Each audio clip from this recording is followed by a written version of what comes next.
ಕೋವಿಡ್ಗೆ ಬೆಂಗಳೂರಿನಲ್ಲಿ ಓರ್ವ ಬಲಿಯಾಗಿದ್ದಾರೆ. ರಾಜ್ಯದಲ್ಲಿ ಇವತ್ತು 5 ಪಾಸಿಟಿವ್ ಕೇಸ್ ದಾಖಲಾಗಿತ್ತು.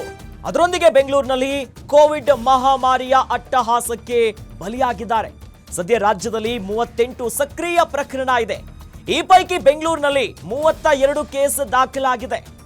ಹೀಗಾಗಿ ಬೆಂಗಳೂರಿನಲ್ಲಿ ಕೋವಿಡ್ ವಿಂದಾಗಿನೇ ಮೊದಲ ಬಲಿಯಾಗಿದೆ. ಈ ಬಾರಿ ರಾಜ್ಯದಲ್ಲಿ ಇವತ್ತು 5 ಪಾಸಿಟಿವ್ ಕೇಸ್ ದಾಖಲಾಗಿತ್ತು, ಕೊರೋನಾ ಪಾಸಿಟಿವ್. ಆ ನಿಟ್ಟಿನಲ್ಲಿ ಬೆಂಗಳೂರಿನಲ್ಲಿ ಓರ್ವರು ಬಲಿಯಾಗಿದ್ದಾರೆ ಕೊರೋನಾಗೆ.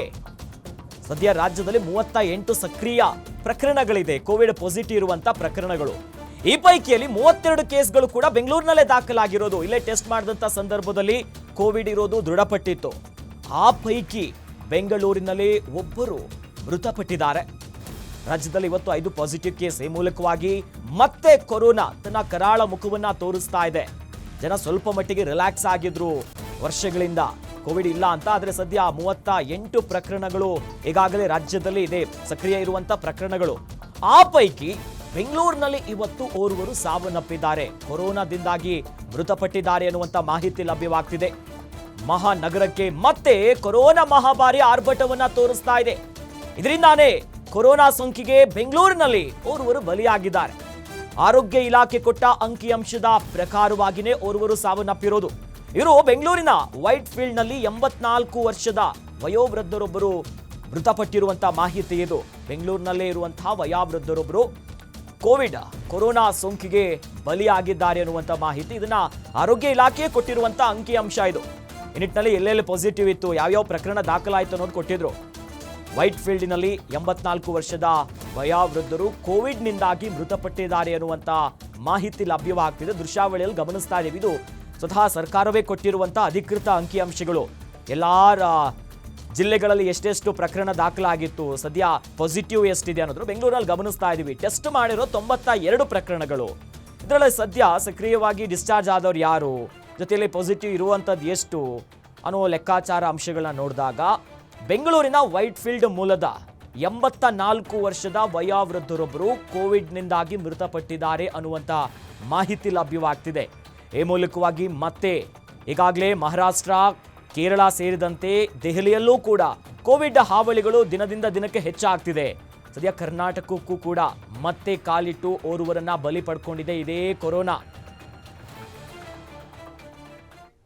ಈ ಬಗ್ಗೆ ಹೆಚ್ಚಿನ ಡೀಟೇಲ್ಸ್ ಪಡ್ಕೊಳ್ಳೋಣ. ನಮ್ಮ ಮೆಟ್ರೋ ರಿಪೋರ್ಟರ್ ಚರಣ್ ದೂರವಾಣಿ ಸಂಪರ್ಕದಲ್ಲಿ ನಮ್ಮ ಜೊತೆ ಜಾಯ್ನ್ ಆಗಿದ್ದಾರೆ. ಚರಣ್, ಯಾವಾಗ ಈ ಪಾಸಿಟಿವ್ ಪ್ರಕರಣ ದಾಖಲಾಗಿತ್ತು, ಸದ್ಯ ಯಾವಾಗ ಚಿಕಿತ್ಸೆ ಪಡಿತಾ ಇದ್ರು, ಏನೆಲ್ಲ ಅಪ್ಡೇಟ್ಸ್ ಇದೆ ಚರಣ್ ಈ ಬಗ್ಗೆ? ಅಖಿಲೇಶ್, ಪ್ರಮುಖವಾಗಿ ಬೆಂಗಳೂರಿನಲ್ಲಿ ಈಗ ಮೃತಪಟ್ಟಿರುವಂತದ್ದು ಏನು ಕಳೆದ 3 ದಿವಸದ ಹಿಂದೆ ಈ ಒಂದು ಪಾಸಿಟಿವ್ ಪ್ರಕರಣ ದಾಖಲಾಗಿರುವಂತದ್ದು. ಮತ್ತೆ 2 ದಿವಸಗಳ ಕಾಲ ಆಸ್ಪತ್ರೆಯಲ್ಲಿ ಚಿಕಿತ್ಸೆಯನ್ನ ಕೂಡ ಪಡೆದುಕೊಂಡಿರುವಂತದ್ದು. ಅದಾದ ಬಳಿಕ ತೀವ್ರ ಉಸಿರಾಟದ ಸಮಸ್ಯೆ ಎದುರಾಗಿ ಈಗ ಕೋವಿಡ್ಗೆ ಬಲಿಯಾಗಿರುವಂತದ್ದು. ಇದು ಈ ವರ್ಷದ ಮೊದಲ ಬಲಿ ಅಂತ ಹೇಳಿದ್ರೆ ತಪ್ಪಾಗ್ಲಿಕ್ಕೆ. ಯಾಕಂತ ಹೇಳಿದ್ರೆ 2025ರಲ್ಲಿ ನಿಧಾನಗತಿಯಲ್ಲಿ ಕೋವಿಡ್ ಪ್ರಕರಣಗಳು ದಾಖಲಾಗ್ತಾ ಬರ್ತಾ ಇತ್ತು. ಮತ್ತೆ ಇದರ ಜೊತೆಗೆ ಒಂದಿಷ್ಟು ಮೇ ಆದ ಬಳಿಕ ಏನು ಬೆಂಗಳೂರಿನಲ್ಲಿ ಮಳೆ ಬಿದ್ದ ಬಳಿಕ ಒಂದಿಷ್ಟು ವೈರಲ್ ರೋಗಗಳು ಹೆಚ್ಚಾಗ್ತಾ ಹೋಯ್ತು. ಮತ್ತೆ ಆಸ್ಪತ್ರೆಗೆ ದಾಖಲಾಗುವವರ ಸಂಖ್ಯೆ ಕೂಡ ಏರಿಕೆ ಆಗ್ತಾ ಹೋಯ್ತು. ಇದಾದ ಬಳಿಕ ಈಗ ಕೋವಿಡ್ ನ ಸಂಶಯಗಳು ಶುರುವಾಗಿತ್ತು. ಬೇರೆ ಬೇರೆ ರಾಜ್ಯಗಳಲ್ಲಿ ಕೋವಿಡ್ ನ ಒಂದು ಸಂಚಲನ ಹುಟ್ಟಿದ ತಕ್ಷಣವೇ ರಾಜ್ಯ ಇಲಾಖೆ ಕೂಡ ಅಲರ್ಟ್ ಆಗಿ ಕೋವಿಡ್ ರೋಗಿಗಳನ್ನ ಪರಿಶೀಲನೆ ಮಾಡ್ಲಿಕ್ಕೆ ಶುರು ಮಾಡಿತು. ಒಂದಿಷ್ಟು ಏನು ಆ ಒಂದು ಆರೋಗ್ಯದಲ್ಲಿ ವ್ಯತ್ಯಾಸ ಮತ್ತೆ ಗುಣಲಕ್ಷಣಗಳ ಕಂಡು ಬಂದಲ್ಲಿ ಅವರಿಗೆ ಕೋವಿಡ್ ನ ಟೆಸ್ಟ್ ಅನ್ನ ಕೂಡ ಮಾಡ್ಲಿಕ್ಕಾಯ್ತು. ಆ ಒಂದು ಕೋವಿಡ್ ಟೆಸ್ಟ್ ಮಾಡಿದ ಬಳಿಕ ಸುಮಾರು 38 ಕೇಸ್ಗಳು ಸಕ್ರಿಯವಾಗಿ ಈಗ ರಾಜ್ಯದಲ್ಲಿ ಕಂಡು ಬಂದಿರುವಂತದ್ದು. ಅದರಲ್ಲಿ 32 ಸಕ್ರಿಯ ಕೇಸ್ಗಳು ಏನಿದೆ ಅದು ಬೆಂಗಳೂರಿನಲ್ಲೇ ಕಂಡು ಬಂದಿರುವಂತದ್ದು. ಅದರಲ್ಲಿ ಈಗ ಅಂತ ಹೇಳಿದ್ರೆ ಇವತ್ತು ಸಂಜೆ ಸುಮಾರಿಗೆ ಈ ಒಂದು ಅಧಿಕೃತವಾಗಿ ಘೋಷಣೆಯನ್ನು ಕೂಡ ಮಾಡಿರುವಂತದ್ದು. ಮೃತಪಟ್ಟಿರುವ ಬಗ್ಗೆ ಮೊದಲ ಬಲಿ ಕೂಡ ಆಗಿರುವಂತದ್ದು. ಈ ನಿಟ್ಟಿನಲ್ಲಿ ಆರೋಗ್ಯ ಇಲಾಖೆ ಹೆಚ್ಚಿನ ಗಮನವನ್ನ ಹರಿಸ್ತಾ ಇದೆ. ಯಾಕಂತ ಹೇಳಿದ್ರೆ ಇಲ್ಲಿಯವರೆಗೂ ಯಾವುದೇ ರೀತಿಯಾದಂತಹ ಸಾವಾಗಿರ್ಲಿಲ್ಲ. ಆದ್ರೆ ಈಗ ಚರಣ್, ಜೊತೆಯಲ್ಲಿ ಈಗ ಮೃತಪಟ್ಟಿದ್ದಾರಲ್ಲ, ಇವ್ರಿಗೇನಾದ್ರೂ ಟ್ರಾವೆಲ್ ಹಿಸ್ಟ್ರಿ ಏನಾದ್ರೂ ಇದೆಯಾ, ಅಥವಾ ಯಾರನ್ನಾದ್ರೂ ಈ ಪಾಸಿಟಿವ್ ಸಮಸ್ಯೆಗಳು ಯಾವ ರೀತಿಯಾಗಿ ಲಕ್ಷಣಗಳು ಕಾಣಿಸ್ಕೊಂಡಿತ್ತು ಮೊದಲಿಗೆ ಇವ್ರಿಗಂತ? ಇಲ್ಲ, ಈ ಒಂದು ಪ್ರಕರಣಕ್ಕೆ ಸಂಬಂಧಪಟ್ಟ ಹಾಗೆ ಯಾವುದೇ ರೀತಿಯಾದಂತಹ ಟ್ರಾವೆಲ್ ಹಿಸ್ಟ್ರಿಗಳಿಲ್ಲ.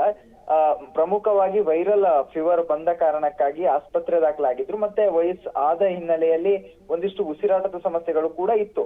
ಈ ನಿಟ್ಟಿನಲ್ಲಿ ಅವರಿಗೆ ಯಾವುದೇ ರೀತಿಯಾದಂತಹ ಒಂದಿಷ್ಟು ಟ್ರಾವೆಲ್ ಹಿಸ್ಟ್ರಿ ಇಲ್ಲ. ಆದ್ರೆ ಈಗ ಸದ್ಯಕ್ಕೆ ಮೃತಪಟ್ಟಿರುವಂತಹ ಅವರ ಸಂಪರ್ಕದಲ್ಲಿದ್ದಂತಹ ಮನೆಯವರು ಏನಿದ್ದಾರೆ ಅವರನ್ನ ಒಂದಿಷ್ಟು ಗಮನ ಹರಿಸ್ತಾ ಇರುವಂತದ್ದು. ಅವರಿಗೆ ಕೂಡ ಕೋವಿಡ್ ಟೆಸ್ಟ್ ಅನ್ನ ಕೂಡ ಆರೋಗ್ಯ ಇಲಾಖೆ ಮಾಡಿರುವಂತದ್ದು.